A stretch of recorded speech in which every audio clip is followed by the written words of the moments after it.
सुमित्रा नंदन पंत।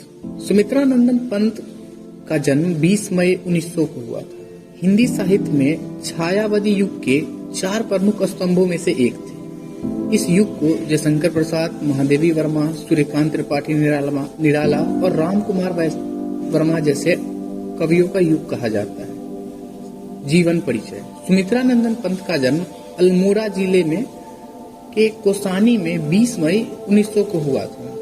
इनके जन्म के कुछ घंटों पश्चात ही इनकी मां का देहांत हो गया, अतः इनका लालन पालन इनकी दादी ने किया। सुमित्रा नंदन पंत के पिता का नाम गंगादत्त पंत था। ये गंगादत्त पंत की 8वीं संतान थे। सुमित्रा नंदन पंत का जन्म स्थान कोसानी इतनी खूबसूरत जगह है, यहाँ प्रकृति से प्रेम होना स्वाभाविक था। इसीलिए इनकी रचना में भी झरना, बर्फ, पुष्प, लता, भ्रमर गुंजन, उषा किरण, शीतल पवन, तारों की चुनरी ओढ़े गगन से उतरी संध्या, ये सब सहज रूप से इनके काव्य का उपादान बने। इनकी इन्हीं सब काव्यगत विशेषताओं के कारण इनको प्रकृति का सुकुमार कवि भी कहा जाता है। निसर्ग के उपादानों का प्रतीक व बिंब के रूप में उनका प्रयोग इनके काव्य की मुख्य विशेषता रही है। इनका व्यक्तिगत भी आकर्षण का बिंदु था। गौरवर्ण, सुंदर सौम्य मुखाकृत, लंबे घुंघराले बाल और सुगठित शरीर सौष्ठ इनकी सबसे अलग बनाता था। सुमित्रा नंदन पंत का वास्तविक नाम गोसाई दत्त रखा गया था, लेकिन इनको अपना नाम पसंद नहीं था, इसलिए इन्होंने बाद में अपना नाम बदलकर सुमित्रा नंदन पंत रख लिया। सुमित्रा नंदन पंत की शिक्षा दीक्षा। सुमित्रा नंदन पंत 1910 में शिक्षा प्राप्त करने गवर्नमेंट हाई स्कूल अल्मोड़ा गए। यहीं उन्होंने अपना नाम गोसाई दत्त से बदलकर सुमित्रा नंदन पंत रख लिया। 1918 का समय था जब सुमित्रा नंदन पंत अपने मझले भाई के साथ काशी गए और क्वींस कॉलेज में पढ़ने लगे। वहां से हाई स्कूल परीक्षा उत्तीर्ण कर म्योर कॉलेज में पढ़ने के लिए इलाहाबाद चले गए। 1921 में असहयोग आंदोलन के दौरान महात्मा गांधी के भारतीयों से अंग्रेजी विद्यालयों, महाविद्यालयों, न्यायालयों एवं अनेक सरकारी कार्यालयों का बहिष्कार करने पर आह्वान पर उन्होंने महाविद्यालय छोड़ दिया और घर पर ही हिंदी, संस्कृत, बंगला और अंग्रेजी भाषा साहित्य का अध्ययन करने लगे। इलाहाबाद में ही उनकी काव्य चेतना का विकास हुआ था। आर्थिक संकट और मार्क्सवादी से परिचय। कुछ वर्षों के बाद सुमित्रा नंदन पंत को घोर आर्थिक संकट का सामना करना पड़ा। कर्जा से जूझते हुए पिता का निधन हो गया। कर्जा चुकाने के लिए जमीन और घर भी बेचना पड़ा।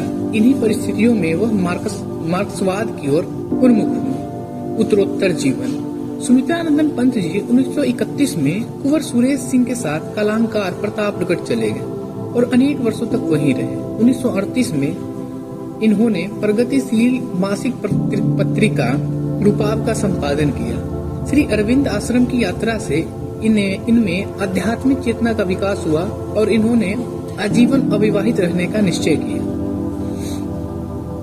साहित्य और सृजन। सुमित्रा नंदन पंत का प्रकृति से असीम लगाव था और बचपन से ही ये प्रकृति के ऊपर सुंदर रचनाएं लिखा करते थे। 7 वर्ष की उम्र में जब वे 4ठी कक्षा में ही पढ़ रहे थे, इन्होंने कविता लिखना शुरू कर दिया।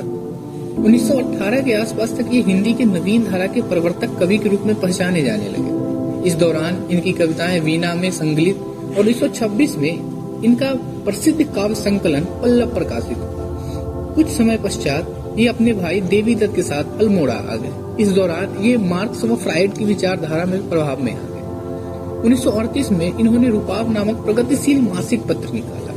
शमशेर, रघुपति सहाय आदि के साथ ये प्रगतिशील लेखक संघ से भी जुड़े रहे। ये 1950 से 1957 तक आकाशवाणी से भी जुड़े रहे एवं मुख्य निर्माता के पद पर कार्य किया।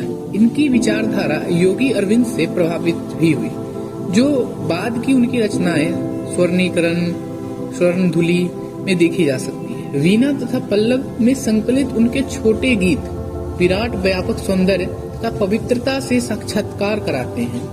युगांत की रचनाओं के लेखन तक ये प्रगतिशील विचारधारा से जुड़े प्रतीत होते हैं। युगांत से ग्राम्य तक इनकी काव्य यात्रा प्रगतिवाद के निश्चित एवं प्रखर स्वरों की उद्घोषणा करती है। इनकी साहित्य की यात्रा के 3 प्रमुख पड़ाव हैं। प्रथम में ये छायावादी लगते हैं, दूसरे में समाजवादी आदर्शों से प्रेरित प्रगतिवादी तथा तीसरे में अरविंद दर्शन से प्रभावित। अध्यात्मवादी 1907 से 1918 के काल को स्वयं उन्होंने अपने कवि जीवन का प्रथम चरण माना है। इनकी इस काल की कविताएं वीणा में संकलित हैं।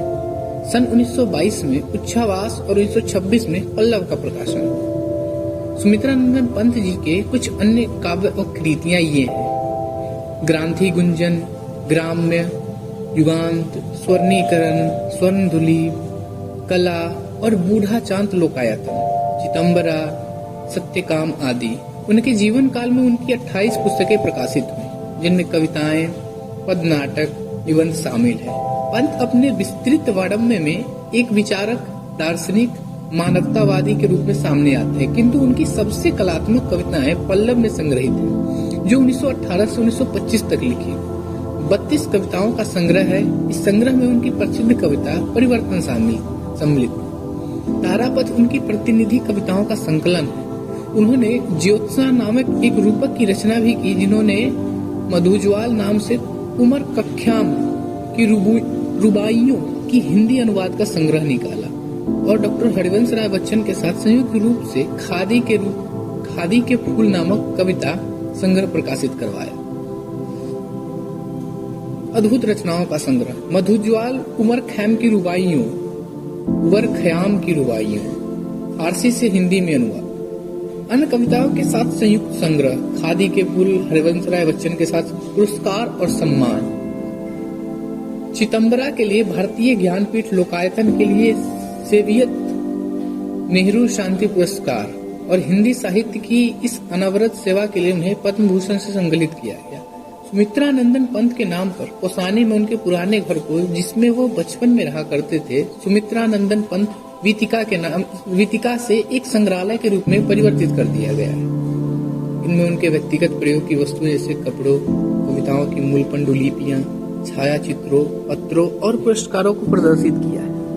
इसमें एक पुस्तकालय भी है, जिसमें उनकी व्यक्तिगत तथा उनसे संबंधित पुस्तकों का संग्रह है। विचारधारा: उनका संपूर्ण साहित्य सत्य शिवम सुंदरम के आदर्श से प्रभावित होते हुए भी समय के साथ निरंतर बदलता रहा। जहाँ प्रारंभिक कविताओं में प्रकृति और सौंदर्य के रमणीय चित्र मिलते हैं, वही दूसरे चरण की कविताओं में छायावाद की सूक्ष्म कल्पनाओं व कोमल भावनाओं के अंतिम चरण की कविताओं में प्रगतिवादी और विचारशीलता की। उनकी सबसे बाद की कविताएं अरविंद दर्शन और मानव कल्याण की भावनाओं से ओतप्रोत है। पंत परंपरावादी आलोचनों के प्रगतिवादी तथा प्रयोगवादी आलोचकों के सामने कभी नहीं झुके। उन्होंने अपनी कविताओं में पूर्व मान्यताओं को नकारा नहीं। उन्होंने अपने ऊपर लगने वाले आरोपों का नम्र अवज्ञा कविता के माध्यम से खारिज किया। वह कहते थे, गा कोकिला संदेश सनातन, मानव का परिचय मानवपन। स्मृति विशेष: उत्तराखंड में कुमायूं की पहाड़ियों पर बसे कौसानी में, जहां उनका बचपन बीता था, वहां का उनका घर आज सुमित्रानंदन पंत साहित्य की वीथिका नामक संग्रहालय बन चुका है। इसमें उनके कपड़े, चश्मा, कलम आदि व्यक्तिगत वस्तुएं सुरक्षित रखी गई हैं। संग्रहालय में उनको मिले ज्ञानपीठ पुरस्कार का प्राप्ति पत्र, हिंदी साहित्य सम्मेलन द्वारा मिला साहित्य वाचस्पति का प्राप्ति पत्र एवं मौजूद है।